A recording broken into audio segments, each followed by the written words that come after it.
He did everything society told him to do. 40 years of back-breaking work. Early mornings. Worn-out joints. He paid off the house, secured the pension, planned his retirement from the time he was young.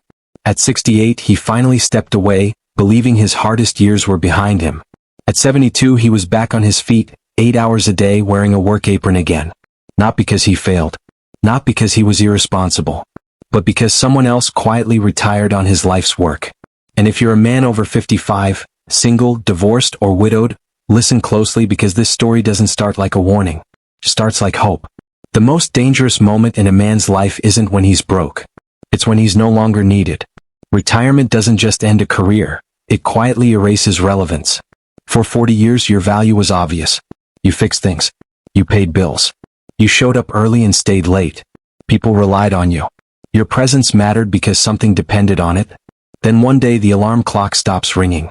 The uniform stays in the closet.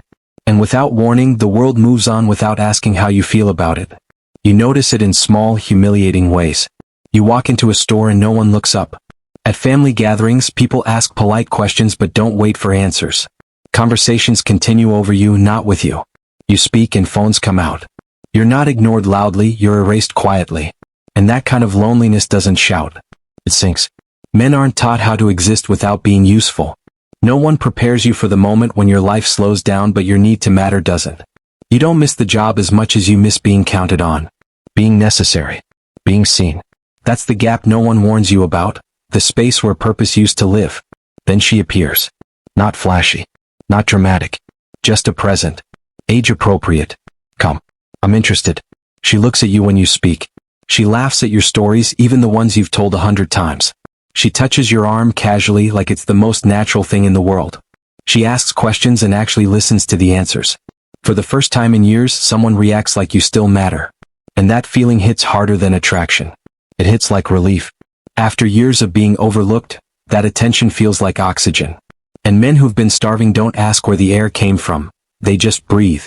They don't slow down to question motives or timing or intent. Because when you felt invisible for too long, being seen feels like proof that you're still alive. That's why this moment is so dangerous. Not because she's evil. Not because she's obvious. But because loneliness lowers defenses faster than desperation ever could. And once a man starts confusing attention with intention, he stops asking the questions that protect him. That's how the door opens. Not with temptation but with relief. And once it's open, everything else follows. Here's the uncomfortable truth most men don't want to hear.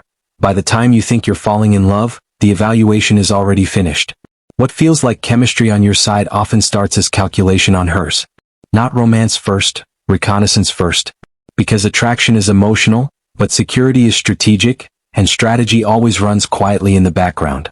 She didn't rush toward you blindly. She observed. She listened closely.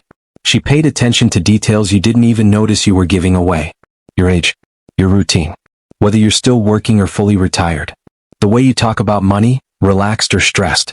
The house you live in. The car you drive. The vacations you mention casually. None of it feels invasive. None of it feels suspicious. Feels like conversation. That's why it works. Every getting to know you question sounds innocent on the surface. Where do you like to travel? Do you still do any consulting? How long have you owned your place? You think she's building emotional intimacy. What she's actually building is a financial picture. One answer fills in a blank. Another confirms a number. By the third or fourth date, the outline is clear enough to see the future. Not with you, but through you. This isn't manipulation in the cartoon villain sense.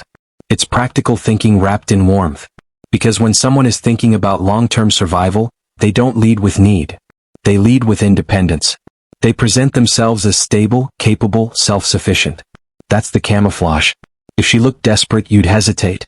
If she looked dependent, you'd pull back. So instead, she looks like a partner, while quietly deciding whether the math works. That's why it feels flattering instead of transactional. You feel chosen. Seen. Desired. But the desire isn't rooted in who you are becoming. It's rooted in what you already built. Your past effort becomes her future comfort.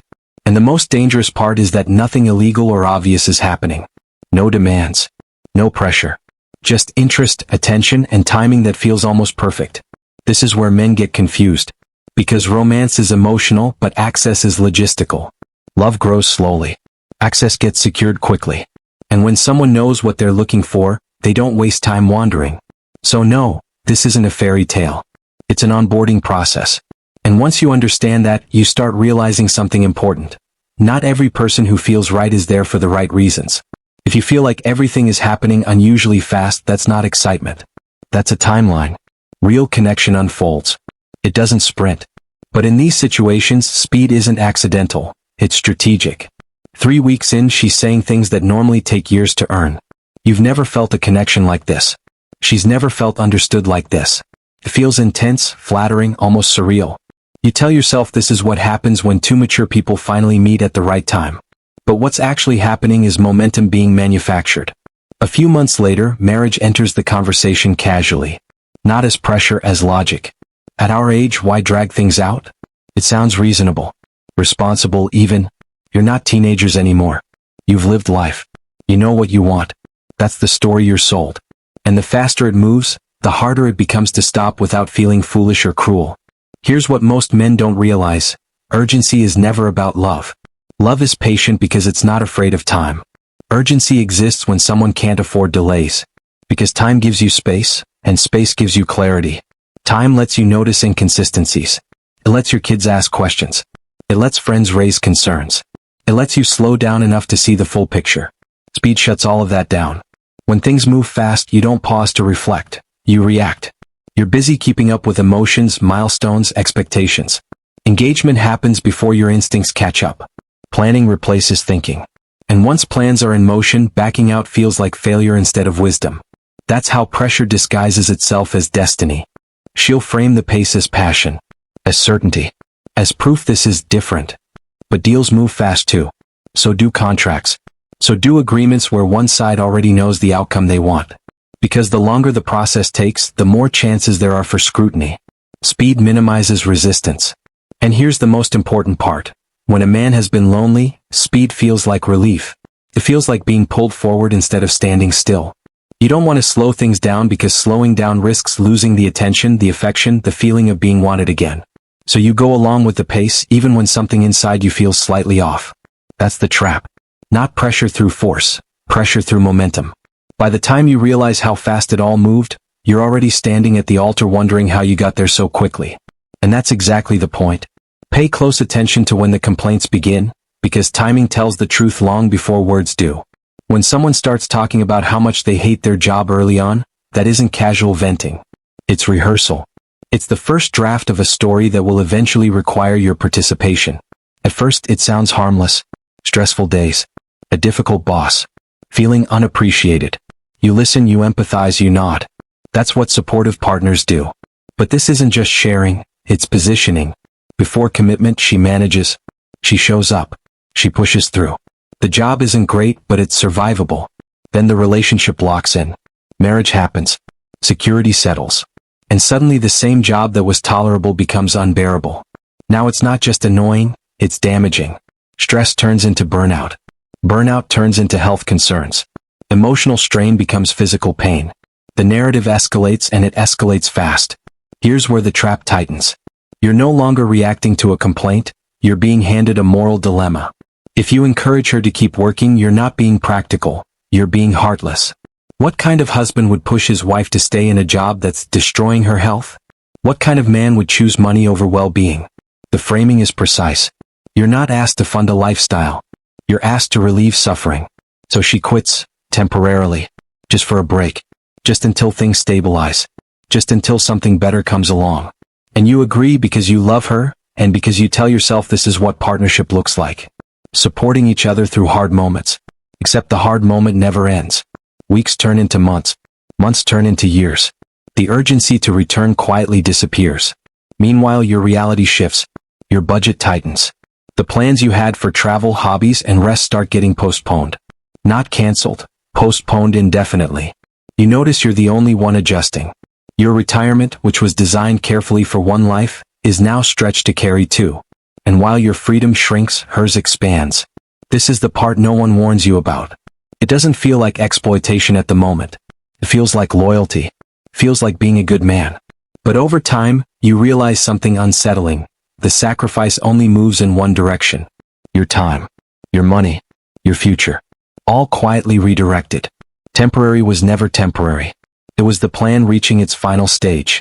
And by the time you recognize it, your retirement isn't yours anymore. This is the moment everything becomes clear, and most men still miss it. The conversation is calm, rational, practical. You suggest a prenup, not as an accusation but as protection. A document, paperwork, something adults discuss when real assets are involved. And then the atmosphere changes instantly. Not confusion, not questions, emotion, anger, tears. Suddenly you're not discussing finances anymore, you're defending your character. You don't trust me? That's not romantic. Why would you even think like that? Notice what's happening. The topic shifts away from fairness and straight into guilt. You're no longer talking about protecting decades of work, you're being framed as cold, suspicious, or broken. And that emotional response isn't accidental. It's leverage. Because if the conversation stays logical, the prenup survives. If it turns emotional, the prenup dies. Here's the reality no one wants to say out loud. A prenup doesn't hurt someone who has no intention of taking what isn't theirs. In fact, it reassures them. It proves the relationship is about partnership, not assets. Someone who truly wants you is comfortable making sure your past stays protected. Someone who needs access to what you've built sees paperwork as a threat. That's why the reaction is so intense. Not because the request is unreasonable, but because it interferes with outcomes. A prenup removes ambiguity. It removes entitlement. It removes the possibility of walking away with half of a life you didn't help build. And when leverage disappears, so does patience. Men often back down here because they don't want to lose the relationship. They tell themselves it's not worth the conflict. That love shouldn't need contracts. But that's backwards. Love doesn't fear clarity. Love doesn't panic at boundaries. Only expectations that depend on confusion do. This is the line you never cross. Not because you're being harsh, but because you're being honest. No prenup doesn't mean trust. It means risk. And at this stage of life, risk isn't romantic. It's irresponsible. You've already done the hard part. You built something. You protected it for decades. Walking away from that protection now isn't generosity, it's surrender. So the rule is simple. No negotiations. No emotional bargaining. No apologies. If a prenup causes outrage, you already have your answer. Not about love, about intent. No prenup. No wedding. That isn't cruelty.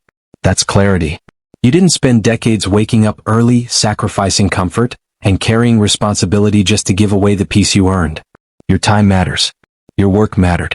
Your future still matters. Protecting what you built isn't selfish, it's self-respect. Now that you see the pattern, you can never unsee it. And that awareness is power. The difference between men who lose everything and men who keep their freedom is simple. One ignores the warning signs, the other acts on them. So if this hit close to home, don't scroll past it. Like this video so more men hear this message. Subscribe if you value truth over comfort. And comment below, I want to know your thoughts. Stay sharp, protect your peace, and I'll see you in the next one.